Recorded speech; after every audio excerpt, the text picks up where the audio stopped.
দেখেছি পৃথিবীর নিচে কিন্তু আগুনের স্তর আছে, আচ্ছা জানেন তো? পৃথিবীর নিচে আগ্নেয়গিরিগুলো আছে। পৃথিবীর ভিতরে একটা ঘূর্ণন হয়, সেই ঘূর্ণনের দিক পরিবর্তন হচ্ছে দিন দিন, এমনটা রিপোর্ট এসেছে। দেখেন, আপনি ইন্টারনেট ঘাটাঘাটি করেন, দেখেন। আর অনেকে রিপোর্ট করছে যে পৃথিবী আগে যে গতিতে ঘুরতো, এখন পৃথিবীর ঘূর্ণন গতি একটু বেড়ে গেছে। দেখেন রিপোর্ট থেকে, ঘূর্ণন গতি বেড়ে যাওয়ার মানে হচ্ছে টাইম দ্রুত পাস করবে। আর শেষ জামানার হাদিস এটাও আছে যে সময় দ্রুত পাস করবে, আছে না? এটা হাদিস আসছে। তো প্রিয় ভাইরা, এই সময়ে মানুষ খারাপ হওয়া শুরু করার পরে এমন খারাপ হবে, আল্লাহর নাম নেওয়ার মতো কোনো মানুষ থাকবে না, আল্লাহ আল্লাহ বলার মতো কোনো মানুষ থাকবে না। তখন পশ্চিম দিক থেকে সূর্য উঠবে। কিভাবে কিয়ামত হবে? নবীজি বলছেন, একজন ব্যক্তি পানি খাওয়ার জন্যে পাত্রটাকে মুখের সামনে নিবে, পানি গিলতে পারবে না, কিয়ামত হয়ে যাবে। নাউযুবিল্লাহ।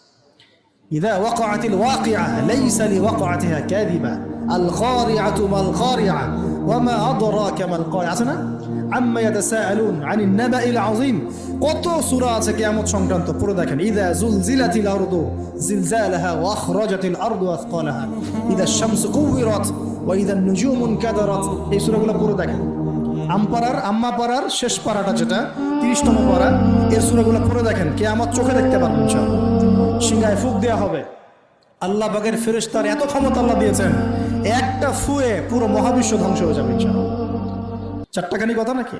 দ্বিতীয় ফুৎকারে আবার সবাইকে জীবিত করা হবে। এবং এই যে দুনিয়ার জীবনটা আমরা কাটাচ্ছি, এই 30, 40, 50, 60, 100 বছরের জীবন, এই জীবনের এক একটা হিসেব আল্লাহর সামনে দাঁড়িয়ে সেদিন দেওয়া লাগবে।